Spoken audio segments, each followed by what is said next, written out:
Cela vous est déjà arrivé d'être face à une injustice, de voir une personne en face de vous qui vit une injustice. Vous êtes là, vous êtes frustré, vous ne pouvez pas supporter ce que vous voyez. Vos amis, votre famille, vous-même êtes confrontés parfois à cette injustice. Le monde est difficile, est injuste. On ne comprend pas le comportement des autres, parfois. On est parfois celui qui génère aussi ce comportement qui n'est pas compréhensible.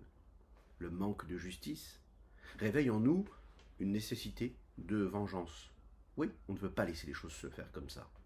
Oui, la Torah nous dit, tu ne peux pas te venger. Donc, tu dois accepter les événements qui se passent devant toi. Toi, tu dois te changer, mais tu ne peux rien faire face à ce que l'autre est. Tu dois assumer ce qui se passe. Viens la Torah et te dit, rappelle-toi d'une chose, la émouna, la foi véritable qui est simple, celle que tu as en toi, au fond de toi, de ton cœur, doit te rappeler que tout ce que Dieu fait, c'est parfait. C'est en son temps. Ce qui doit arriver, ça doit arriver.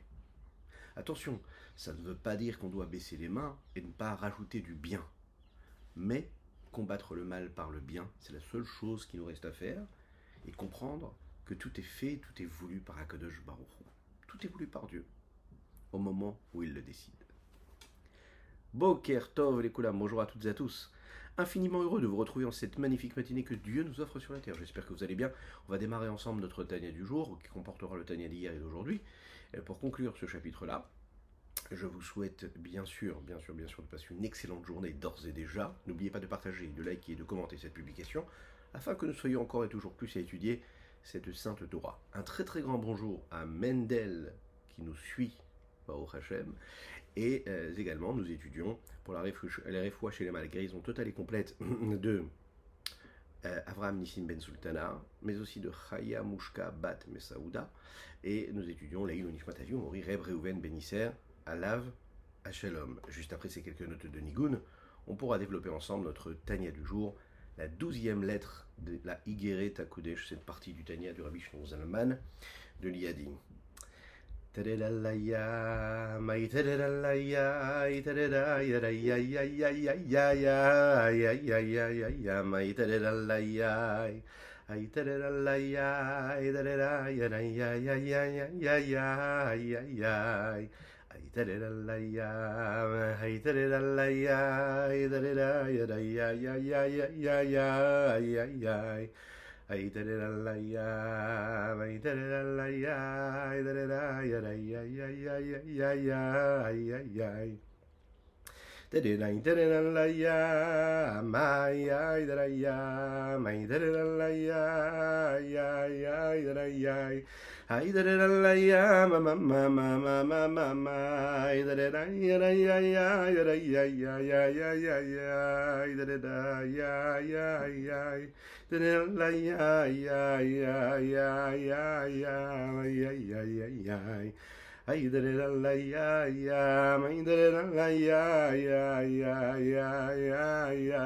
Ay ay ay ay. Nous sommes pendant ce mois d'Elul. On doit investir énormément dans l'amour du prochain.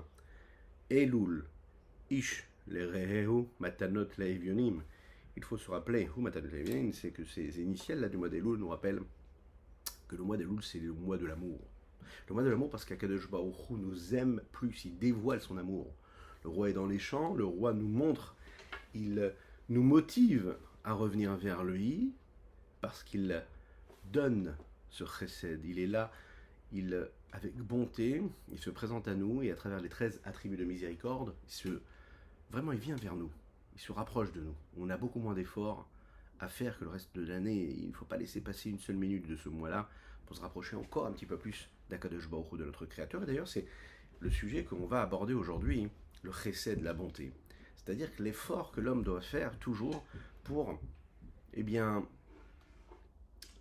tendre vers la bonté, même si ça peut être naturel chez lui, et s'investir encore et encore, faire encore un effort pour être encore plus bon, encore meilleur, encore un petit peu plus miséricordieux. Cet effort-là, il peut le faire parce que c'est quelque chose, c'est une force qu'il a en lui, qui fait partie de ce qu'il est dans son intérieur. Le peuple juif est fait comme ça, est fait de ces valeurs-là. Il faut savoir que, comme nous le dit ici le Rabbi Shlomo Zalman, Le peuple juif, dans sa nature, c'est un peuple qui est miséricordieux, qui est là pour apporter le chesed, de la bonté. Il crée la bonté, il la génère. Il vit avec cela. Regardons dans les mots ce que le Rabbi Shlomo Zalman nous dit. C'est connu cela, que le peuple juif, dans sa nature, il est miséricordieux, il apporte la bonté, il donne la bonté. Quelle est la raison à cela? Il dit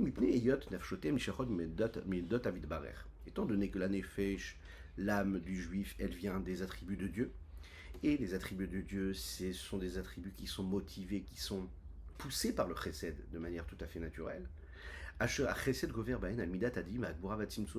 sait qu'à travers les différentes vertus, la place de la bonté est tellement forte qu'elle dépasse même celle de la vertu et de la rigueur. Moshe Katouf, comme il est dit, par exemple, David Amelech le dit dans les Tehillim, Gavar Chasdo Alireav. Il l'a renforcé, il a donné plus de puissance au chesed, à la bonté, face à la crainte. Qu'est-ce que cela veut dire? Ça veut dire qu'en fait, il faut savoir que dans les différentes vertus qui se trouvent à la base, ces midot-là dans le monde d'Atsilut, ainsi que pour toutes les midot qu'il y a du côté de la Gdusha, de la sainteté ou dans l'âme de l'homme, il y a ce que nous appelons le juste milieu. Il faut quand même savoir que ce juste milieu qui est entre la droite et la gauche, entre la bonté et la rigueur, c'est un juste milieu qui tend quand même vers la droite, qui tend vers le chesed, vers la bonté. Il y a plus de bonté que de rigueur chez l'homme. Il y a plus de bonté que de rigueur. D'une certaine façon, il faut savoir que le côté de la sainteté est plus du côté droit de la bonté, et le côté gauche, lui, il est soumis quelque part et il va servir le côté droit. C'est comme ça que ça se passe. Il est dit comme ça dans les textes, dans le Chumash Vayikra, expliqué par le Zohar, comme peut le dire Rabbi Shlomo Zalman, sur un passouk qui parle de la fille du Kohen. La fille du Kohen, ou Bat Kohen, qui tient les Ishzar. La fille d'un Kohen qui se marie à un homme étranger, c'est-à-dire étranger à la tribu des Kohanim. Là-bas, le Zohar nous explique que le Kohen, lui, représente le chesed, la bonté.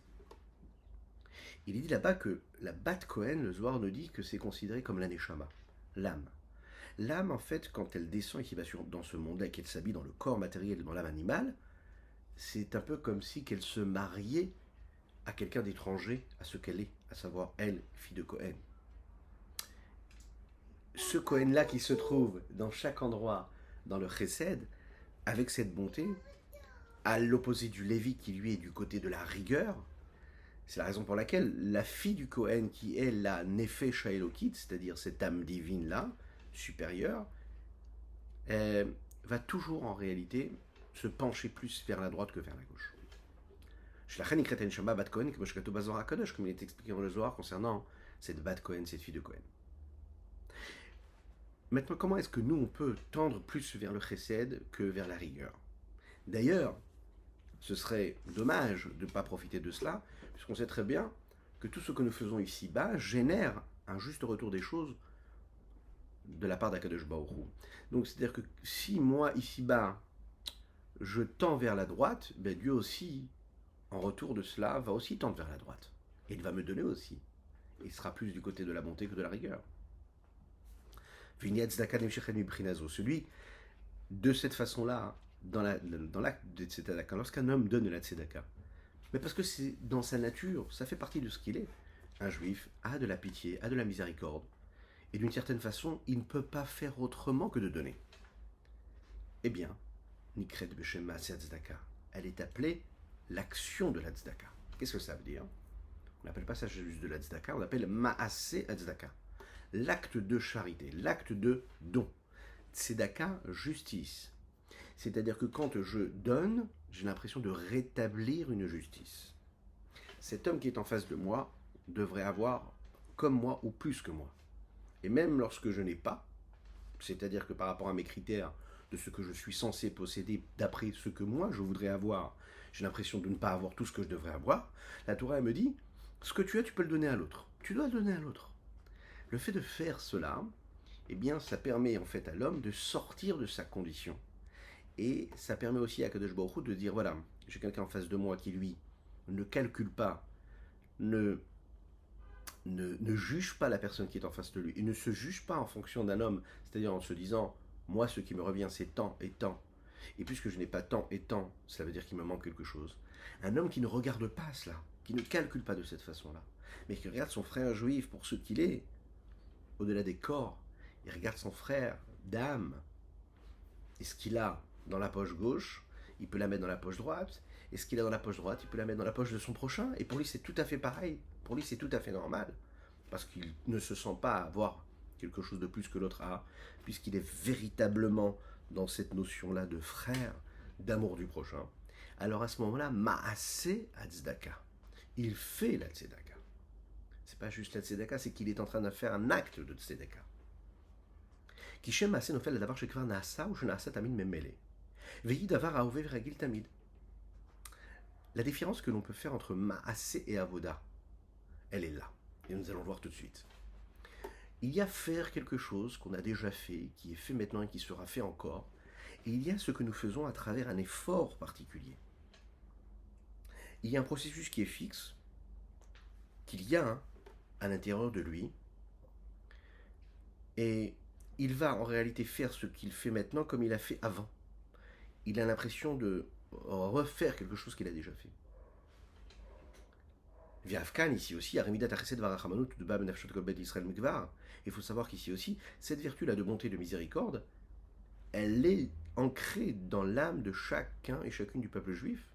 Mais et briutan bishtal shilutan miodota vidbarach, depuis le moment où ils ont été créés, ils ont subi cet enchaînement des différentes vertus, du Saint béni soit-il.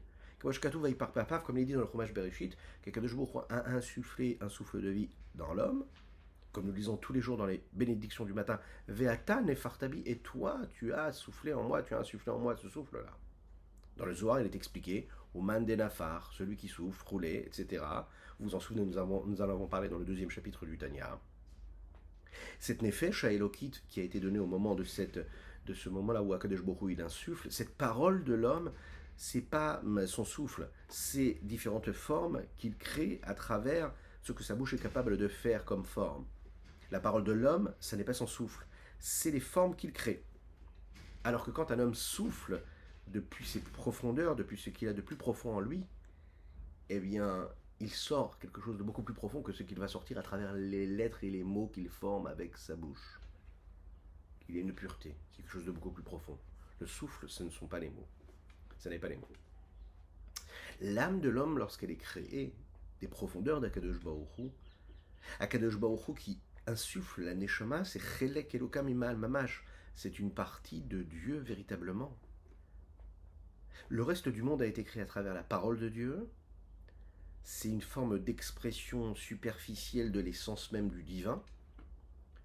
C'est la raison pour laquelle on peut le voir à travers la nature de l'âme de l'homme, il y a des qualités qui se trouvent dans les différentes qualités supérieures de Dieu.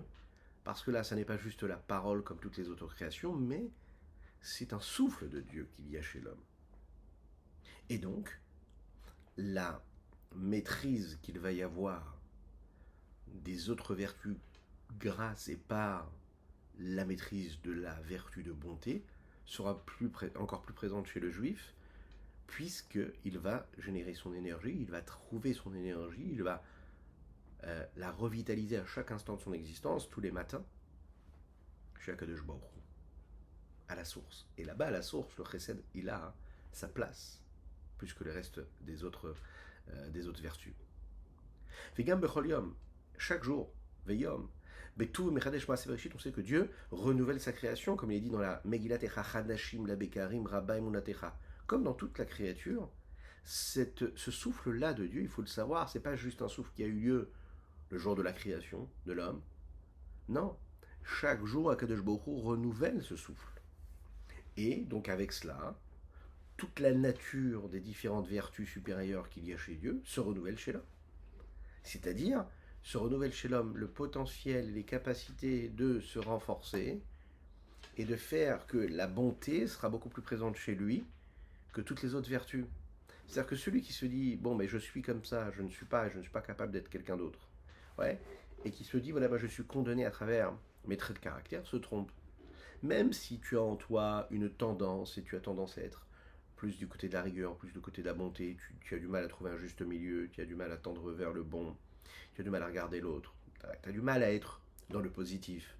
tu es plus dans l'inverse que du positif, tu dois te souvenir qu'en fait, peut-être qu'hier tu étais moins dans le positif, peut-être hier tu étais moins du côté de la bonté, mais aujourd'hui, de la même manière que Dieu il a insufflé en toi un nouveau souffle, puisque toute la création allait régénérer tous les jours, et tu le dis dans les bénédictions du matin, alors tu dois prendre conscience que tu as la possibilité aussi, toi, d'aller chercher en toi des nouvelles forces qui dépendent de tous tes traits de caractère.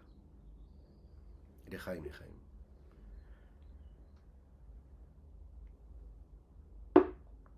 Et on le voit aussi également, hein, comment est-ce qu'il y a ce maasé à tzedaka, cet acte-là de tzedaka, comment? Est-ce que l'acte de bonté se fait de soi, de soi-même? Non, j'ai besoin d'aller chercher une motivation intérieure, j'ai besoin d'aller chercher chez moi un potentiel de bonté et de le mettre en mouvement et de l'accomplir. Et ça, j'ai besoin d'aller le chercher à chaque fois. Ça ne suffit pas de dire qu'un homme, il a en lui une nature qui tend vers la bonté. Non, il faut qu'il prenne cette nature-là et qu'il lui permette de se développer, de se dévoiler, de l'assumer. Il faut qu'il se lève et qu'il aille faire cet acte de bonté. Parfois, ça peut être très compliqué. Lorsque, par exemple, vous savez que l'homme prend conscience qu'il a d'autres rigueurs en lui, il a d'autres vertus en lui, et dans ces vertus-là, il y a aussi la vertu de la rigueur, il y a la vertu de la gvora, il y a celle que l'homme qui se dit, bon, très bien, je vais donner. J'ai envie de donner, je vais donner, et puis il y a le bras gauche, il y a le côté gauche en lui qui lui dit, non, pas du tout, la rigueur, qui veut restreindre, d'accord? Qui veut lui dire, non, non, tu peux pas donner, mais écoute, tu vas manquer, et puis qu'est-ce qui va se passer demain? Qu'est-ce qui va se passer après-demain? Et là vient la Torah et te dit, attention, tu dois faire un acte de réveil, c'est-à-dire que tu dois aller chercher cette force qui est en toi, qui te permet de te renforcer, d'aller et de faire quelque chose qui va même à l'inverse de ce que tu as envie de faire, parce que tu vas aller te nourrir dans la nature même, dans la profondeur de ton âme. Maintenant, un homme, il ne peut pas faire quelque chose qui est contre nature.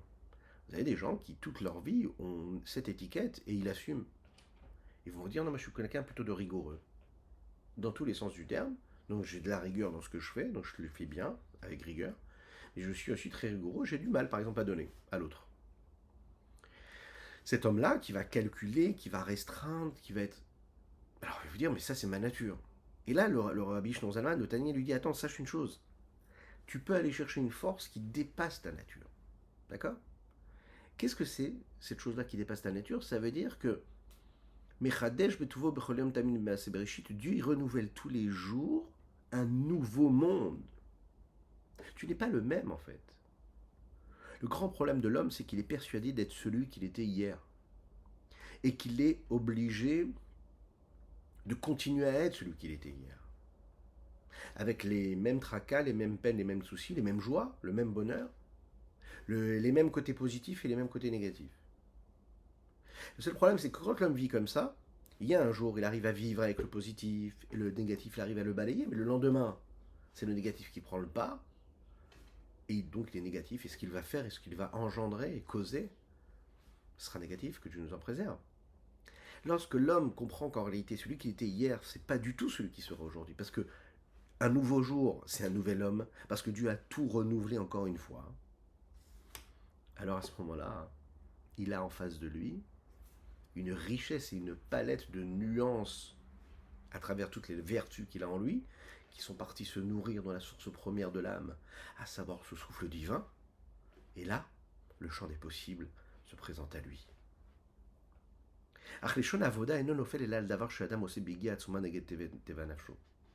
Quand on dit avoda, c'est ce qu'un homme fait contre sa nature, contre ses habitudes.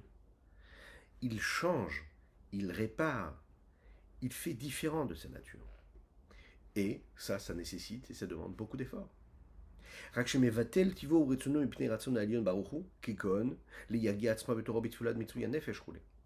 est bien sûr que il est fort probable qu'un homme qui, par sa nature, aime étudier par exemple la Torah, hein, et même une personne par exemple qui prend du plaisir à cela, n'aura pas besoin par exemple de se fatiguer pour aller étudier. Et même quand il se fatiguera, il prendra du plaisir. Alors qu'un homme qui étudie en se disant je le fais parce que je dois le faire, c'est-à-dire qu'un homme qui ressent qu'il ne veut pas, il ne peut plus, il n'a pas envie, il n'a pas la force d'aller étudier par exemple, mais quand même il va étudier parce que c'est la volonté d'Akadosh Baruch Hu. Là, ça devient de la avoda. Ça devient un effort, ça devient un travail. Celui qui fait la tfila parce qu'il trouve ça tout à fait normal et que ça fait partie de son emploi du temps, que de la même manière qu'il va s'arrêter pour acheter du pain avant son petit déjeuner ou chez le boulanger, il y réfléchit même pas. Il va faire sa tefila. Ça, c'est ce qu'on appelle un maasé. Il renouvelle l'action tous les jours. Ça a son mérite. Mais de la avoda, c'est celui qui se lève, qui n'a pas la force de prier, qui n'a pas la force de se concentrer, et qui va quand même prier comme il faut. C'est celui qui n'a pas la force d'étudier, mais la seule raison pour laquelle il va s'asseoir et étudier, parce qu'il sait que la volonté suprême d'Akadosh Baruch Hu supérieure, c'est qu'il étudie la Torah. Pas parce qu'il prend du plaisir, pas parce que ça lui donne du sens à sa vie, juste parce que c'est Dieu qui demande. Alors à ce moment-là, il fait de la avoda. Lorsque sa volonté, c'est de faire autre chose, et il annule sa volonté, il annule ce qu'il est lui-même, pour la volonté de Dieu, alors là, c'est ce qu'on appelle la avoda. Quelqu'un qui travaille, qui se travaille. Kumo Shamrou, on va quand même dire la phrase Afgan kan bemidat tzedaka. C'est pareil ce qui se passe avec la tzedaka. Liten arbe yoter miteva rachmanuto otsono. Lorsqu'un homme a de la miséricorde et son cœur se réveille face à la souffrance et la douleur du pauvre, et quand lui il a et qu'il peut donner, alors il va donner en fonction de ce que sa mesure de miséricorde lui impose. Maintenant, quand un homme est capable de donner plus ce qu'il peut, bien qu'il ne veuille pas le donner, alors là, il fait véritablement avodat tzedaka. Il sert Dieu avec cette tzedaka-là. Parce qu'il va vraiment à l'inverse de sa nature. Il est dit dans le Chumash Devarim, Naton titen, tu devras donner. Afilu pe'amim, mea pe'amim, comme dit le Sifri là-bas, même 100 fois tu devras donner. Naton titen. La difficulté, elle se trouve ici. Lorsqu'un homme vient vous voir la première fois, il tend la main, alors vous allez lui donner parce que vous avez envie de lui donner, parce que vous trouvez ça pas normal qu'il n'ait pas, et vous vous dites, ok, je veux faire un acte de miséricorde, je vais lui donner. Le lendemain, il vient encore une fois, il demande. Et le jour d'après, il demande encore. Et il demande encore une fois. Alors à ce moment-là, la patience, elle disparaît, elle s'amoindrit, et puis il y a aussi autre chose, c'est que la miséricorde aussi s'en va un petit peu petit à petit. Et la Torah, elle te dit, Afilou me'apéamim, même 100 fois. Mais pourquoi la Torah, elle te dit 100 fois? Parce que la Torah, elle parle à l'homme, elle nous connaît, chacune et chacun d'entre nous. Et elle sait très bien qu'au bout de 2 fois déjà, hein, on en a marre de donner. On a envie de dire, mais tu sais quoi, va travailler. Trouve une solution, allez travailler. Et la kavana ici, c'est de dire que l'homme, il a besoin, tu dois lui donner. Ah, la rachamim, la notion de miséricorde que tu avais en toi, elle a disparu. Eh bien, tu vas la recréer encore une fois, parce que tous les jours, Dieu te donne la possibilité de renouveler tes midot. De la même manière qu'il t'a renouvelé ton existence. De la même manière qu'il a insufflé en toi un nouveau souffle pour te faire vivre aujourd'hui. Eh bien, sache qu'en toi aussi, tu dois faire ce travail d'aller retrouver une nouvelle motivation de miséricorde pour donner à ce pauvre-là de la même manière que tu lui as donné la veille, avec autant de miséricorde. Et même quand tu n'as pas la volonté. C'est ce qui est écrit dans les textes. Nous l'avons dit tout à l'heure.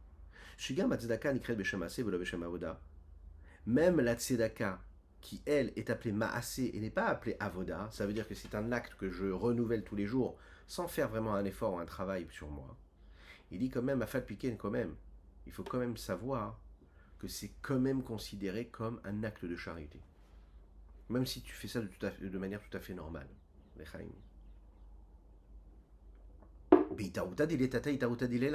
Parce que quand tu fais et tu crées, tu génères un réveil ici-bas, eh bien tu engendres un réveil qui vient d'en haut. Quand tu fais quelque chose en bas, tu donnes à l'autre, pas en fonction de ce qu'il est censé recevoir, mais en fonction juste du geste de la tzedaka. Alors à ce moment-là, mes horaires, je réveille quelque chose là-haut. Dieu il dit, Gilou Yorensov Baruch, je réveille un dévoilement de la lumière de l'infini, Saint béni soit-il, Behehara Rabba Veshpa Asuma, avec une lumière et un rayonnement qui est beaucoup plus puissant, beaucoup plus fort. Il donne bien au-dessus de la mesure de ce qu'il est censé donner et éclairer dans ce monde-là qui est le monde de Rolamadine, un monde de rigueur. Toi, tu as été capable de faire l'impasse et de mettre de côté ta nature et ta volonté pour te dire je vais donner la tzedaka aujourd'hui au-dessus de mes capacités, au-dessus de ma volonté, de mon désir, de mon souhait ou de ma compréhension. Et Dieu il dit ok très bien, tu as réveillé quelque chose d'en-haut, Itaboutad il est là. Tu as fait naître une nouvelle lumière qui va descendre ici bas, qui va se dévoiler et qui va dépasser les limites du monde.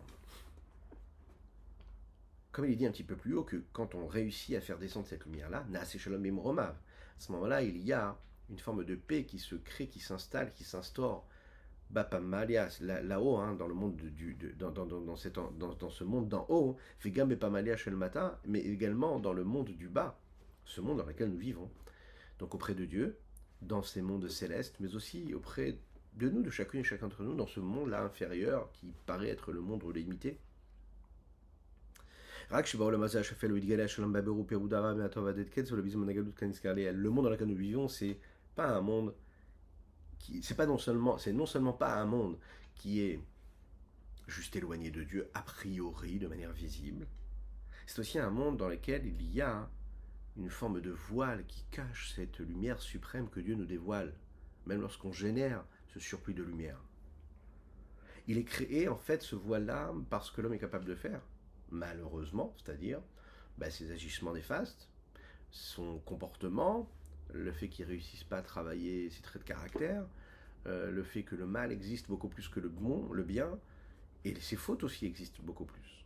C'est la raison pour laquelle, à chaque moment et tout le temps où les traces qu'il va laisser à travers ses fautes seront des traces qui ont été engendrées par ses fautes qui seront visibles ici dans ce monde-là, c'est-à-dire pendant tout ce temps-là, toute cette époque-là de la galoute, de l'exil, cette lumière ne peut pas se dévoiler et être visible dans le monde dans lequel nous vivons. Rak Bolam Katan ou Adam, c'est précisément et c'est uniquement dans ce monde, dans le petit monde qui est chez l'homme, Becholot Metso Zotfila, particulièrement à chaque moment, c'est qu'à ce moment-là où il peut ressentir cela, cette lumière-là, c'est au moment de la tefila. Des moments précis dans sa vie.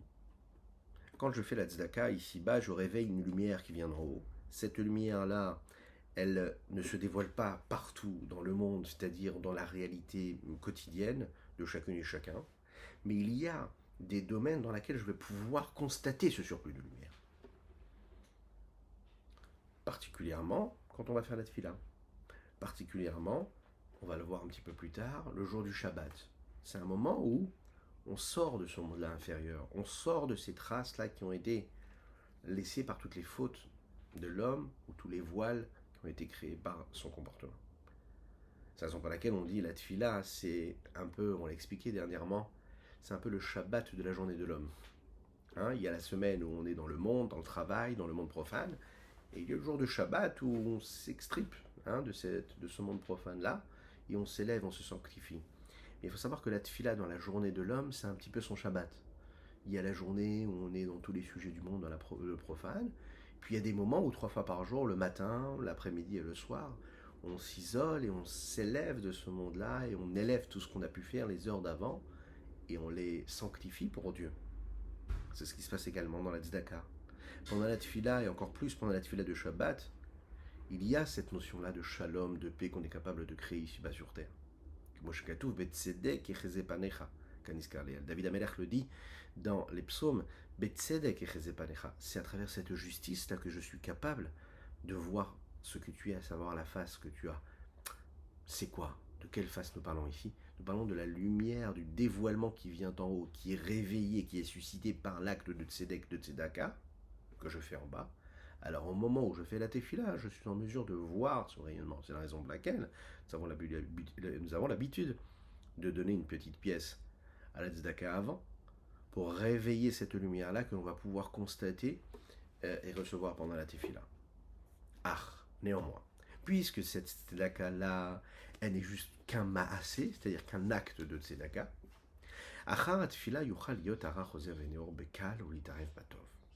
ce qui se passe, c'est que l'homme va faire la tefila et juste après, il revient dans le monde en fait. Il tombe dans le monde.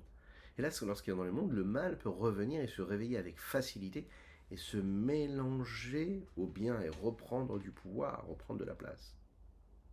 Lorsqu'il va euh, et qui se promène à travers l'obscurité du monde. Vous savez, la tefila, parfois, c'est un peu comme une fenêtre, hein, dont on ouvre les volets et qu'on laisse la lumière de l'extérieur entrer dans la pièce. Alors à ce moment-là, tout est clair. L'homme est en train de prier. Tout est clair, il se souvient pourquoi est-ce qu'il est ici-bas sur terre, il sait pourquoi il agit, il comprend quelle est la volonté de Dieu, il sait ce qu'il a à faire, il remet les choses à leur place. Pendant la tefila, l'homme se connecte et se reconnecte à Dieu. Il crée ce lien avec Dieu. Donc il est capable de mettre les bonnes couleurs sur chaque chose. Il sait aussi interpréter chaque événement. Il retrouve la force de se dire je peux travailler mes traits de caractère, je peux agir de meilleure manière. Le mal n'a plus sa place. Il distingue le bien du mal, du bon, le bon du mauvais. L'esprit est clair. Ça, c'est la tefila. Il sait ce qu'il doit faire et ce qu'il ne doit pas faire. Mais lorsqu'on termine la tefila, on a tous cette sensation-là de retomber. D'accord, après cette élévation, cette sanctification. Et là, à ce moment-là, la clarté, cette lumière qu'on avait sur tous les événements, cette perception limpide, cette foi, cette sérénité qu'on a pu trouver pendant la tefila, elle disparaît malheureusement. On a déjà étudié ensemble qu'on a des techniques pour garder cela. Mais là, ce qu'il va nous dire ici, c'est comme le monde y revient à ce qu'il était juste avant, c'est-à-dire avec toutes ses préoccupations, eh bien tout se mélange.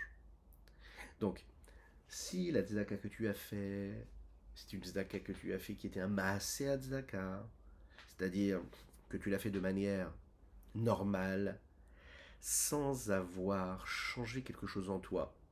Tu as donné parce qu'hier tu as donné, tu as pris ta petite pièce, tu l'as mis dans la boîte.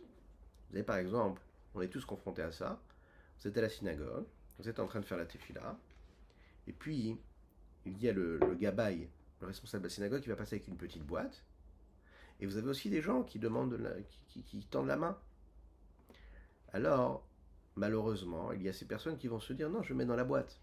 C'est plus simple. Bon, l'autre il passe, je mets dans la boîte.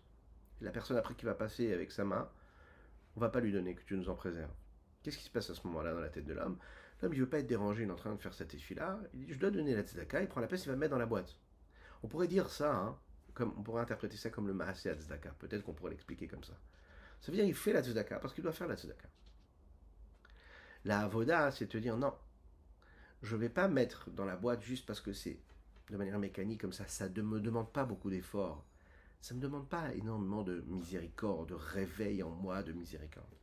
L'homme qui passe en face de moi, qui tend la main, et que ça fait déjà 100 fois qu'il tend la main, ça fait 10 ans qu'il tend la main, et je vais quand même lui donner une pièce, je vais faire un travail de miséricorde, je vais aller chercher en moi cette capacité de miséricorde. Donc j'ai fait quelque chose en plus. Et c'est ça le secret. Le secret, il est que le reste du temps, de la journée, cette lumière-là que j'ai générée, eh bien, elle va faire en sorte que ma tefila pourra m'accompagner tout le reste de la journée. De la même manière que le Shabbat va pouvoir accompagner tous les jours de ma semaine si je le vis avec l'intensité nécessaire, eh bien, lorsque je fais la tzedaka de manière mécanique comme ça, habituelle, eh bien, après la tefila, la lumière que je vis pendant la tefila, elle peut s'en aller, et le bien et le mal se remélangent ensuite. Alors que quand j'ai fait la tzedaka avec de la rachmanout, c'est-à-dire que j'ai fait un effort sur moi, je suis sorti de mes limites à moi, alors la tefila que je vais faire va accompagner toute ma journée avec beaucoup plus d'intensité et de force. Tzedaka bibrinat avoda. Lorsque la tzedaka est donnée avec un effort particulier, je me brise, je change ma nature, alors à ce moment-là, cette avoda-là, elle est tellement chère à la valeur qu'elle est capable de générer dans l'âme de l'homme, de celui qui donne. La nature de l'homme, même quand c'est un homme de grande valeur, c'est qu'il est proche de ceux qu'il est. C'est-à-dire que son corps lui importe plus que le corps des autres. Sa vie lui importe beaucoup plus que la vie des autres. Il a besoin de décider, de se dire, voilà, est-ce que je me donne un peu plus à moi? Est-ce que je donne un petit peu plus à mes proches, à ma femme, mes enfants, ma famille? Ou est-ce que je vais donner à l'autre? Alors à ce moment-là, il doit choisir. Est-ce qu'il passe outre sa volonté naturelle et qu'il accomplit la volonté de Dieu ou pas? Lorsqu'il est capable de mettre entre parenthèses sa volonté naturelle, son réflexe naturel pour faire ce que Dieu lui demande, là il fait un effort particulier.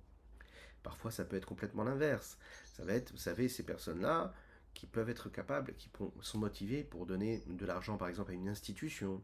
Ils vont donner de l'argent à un grand rave d'un autre pays, ou bien une grande institution qui est dans une autre ville, ou bien parfois dans leur propre ville, et puis dans leur propre famille, ils ne vont pas donner, ils ne vont pas aider, ils ne vont pas soutenir. Pourquoi? Parce que c'est moins sympathique, parce qu'il n'y a pas de il n'y a pas de retour, comme quand on donne à une institution et qu'on récolte du kavod, de l'honneur, et puis une appréciation, et puis... Non. Alors, c'est plus facile de donner à une institution qui a pignon sur eux que de donner à des proches qui sont proches de chacune et chacun d'entre nous. Et là, et ça de manière secrète, de manière cachée. La véritable avota d'Atzdaka, la vraie Tzedaka, c'est ça. C'est lorsque tu vas avoir la capacité de regarder vraiment celui qui est parfois très très proche de toi et qui est dans ce besoin-là. Mais ça va te demander une avoda. Ça va te demander un véritable effort. Oui. Mais l'avantage, c'est qu'à ce moment-là, tu as annulé ta volonté pour faire la volonté de Dieu. Veit kafia sitrachara, au moment où l'homme est capable de soumettre sa volonté, c'est-à-dire qui est à l'autre côté. Et là, à ce moment-là, il ne se soumet pas à l'autre côté, mais il soumet l'autre côté. Il est en totale maîtrise. Alors à ce moment-là, la sitra achara, les forces négatives, les forces du mal, les forces de l'impureté, qui sont l'inverse de la gdusha, perdent de leur force, perdent de leur présence et de leur intensité. Et il se passe quoi en fait? Et là c'est extraordinaire ce qui se passe. À ce moment-là, le kavod, l'honneur de Dieu, se révèle dans tous les mondes. Chachamim nous disent comme ça que quand Dieu a eu le souhait de créer le monde, les malachés à Charet, les anges du ciel, ont dit à Dieu, mais comment est-ce que tu vas donner un monde à des êtres humains? Pourquoi est-ce que tu vas créer un être humain qui est tellement faible, qui est tellement, on le voit déjà d'ici, qui sera enclin à la faute? Akadosh Baruch Hu crée quand même le monde, il crée quand même l'homme, et depuis que l'homme a été créé, le test il est présent, à savoir qui est-ce qui a raison? Est-ce que ce sont ces anges-là ou est-ce que c'est Dieu? Akadosh Baruch Hu, quelque part, il a fait un pari en créant l'homme. Il croit en l'homme, il investit en l'homme, et à chaque fois que l'homme réussit à se trouver dans ce combat-là, et qu'il gagne ce combat-là, et réussit à soumettre le côté du mal, du négatif, quelque part, il est en train de soulever l'honneur d'Akadosh Baruch Hu, de révéler l'honneur de Dieu ici-bas. C'est-à-dire que les petites actions de tous les jours, à chaque fois qu'on est capable de mettre entre parenthèses notre nature qui tend à se recentrer sur ce que nous sommes chacune et chacun, savoir notre propre personne, notre propre volonté, notre propre perception, nos propres conclusions, eh bien on déshonore Dieu quelque part. Parce que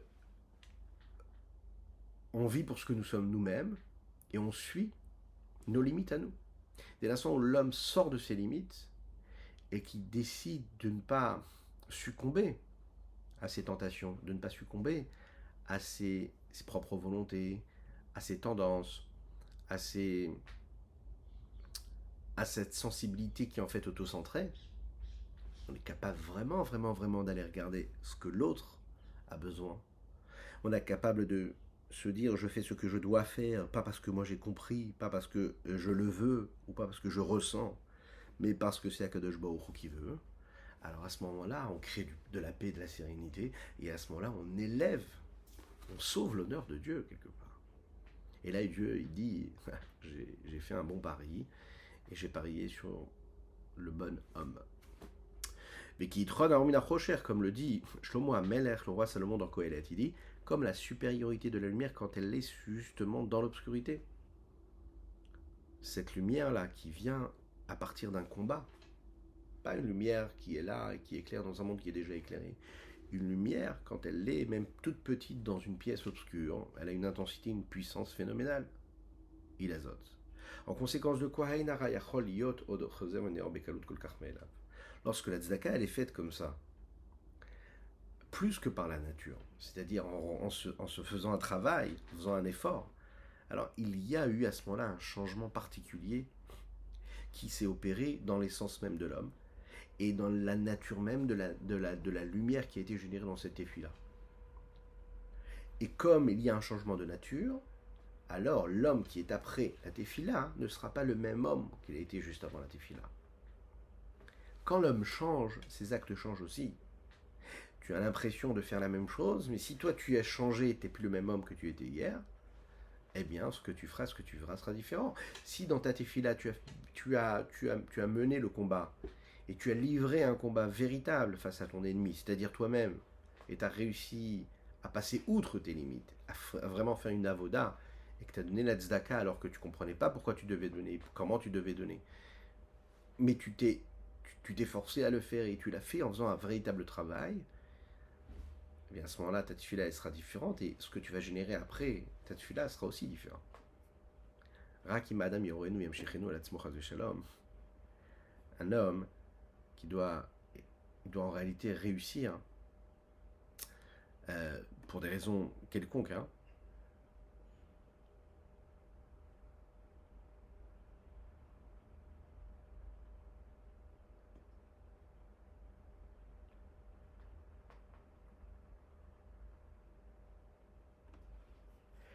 Pour des raisons quelconques à choisir l'inverse de ce qu'il devrait choisir. C'est-à-dire qu'en fait, on a un libre arbitre. Et c'est pas si facile en réalité de choisir, de faire ce qu'il faut. Bah parce qu'en fait, l'homme il est égocentrique, l'homme il est narcissique, l'homme il cherche à assouvir ses désirs, ses besoins, et parfois son entourage lui impose cela. C'est très compliqué. C'est un véritable combat. Mais face à ce libre arbitre-là, l'homme, il doit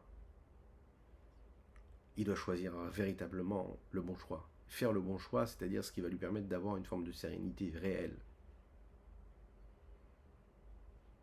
Vezeu Shekatouf, c'est ce qui est dit par rapport à ce travail-là de la tzedaka, la avodat tzedaka. Ashket va vetach adolam. Ashket va vetach, ça veut dire ashket ou meshon shoket ad shemarav. Quand on fait du vin, vous savez, et que la lie, d'accord, se sépare totalement du vin et tombe en bas. Alors, le meilleur des vins, c'est celui qui est en haut, parce qu'il est pur, il est limpide. Et plus on va descendre dans ce vin-là, et plus on aura un vin qui sera beaucoup plus opaque, puisqu'il sera proche de tout ce qui est les déchets en réalité, qu'il ne faut pas garder. Mais en même temps, dans les premières étapes, cette lie-là, ces déchets-là, on les garde dans le vin. Ils sont là, et ils permettent au vin d'être ce qu'il est. Bon. Mais au départ, le vin n'est pas bon. Lorsque le vin se calme, se pose, dort, se repose pendant quelque temps, lorsqu'il n'est plus dans le mouvement, qui peut flotter, qui peut dépasser cette lie-là, tous ces déchets-là, alors à ce moment-là, le vin retrouve toute sa clarté. Valderazé ou Bavodat Tzedaka, c'est la même chose dans la Tzedaka. On va dire dans les mots Ashket umlashon shoket al shemarav dainu shashmarim nifradim les gamre minayim noflim lamata les gamre vayin lemala zarvetzalut vetachlit. Dans la Avodat Tzedaka, c'est pareil. Ashmarim embechinat taroved rash benafsho. Qu'est-ce qu'il y a dans les déchets dans la lie du vin? Bien, il y a les petits grains, il y a les peaux des raisins qui se mélangent. Il y a toutes les impuretés qu'il pourrait y avoir dans ce raisin. Et il y a du bien, il y a du mal. Il y a plus de mal qu'il n'y a du bien. Lorsqu'un homme fait quelque chose en fonction de ce que son penchant lui dicte, eh bien, ces déchets-là sont présents et tout est mélangé. C'est-à-dire que dans son âme, le vin et les déchets sont ensemble.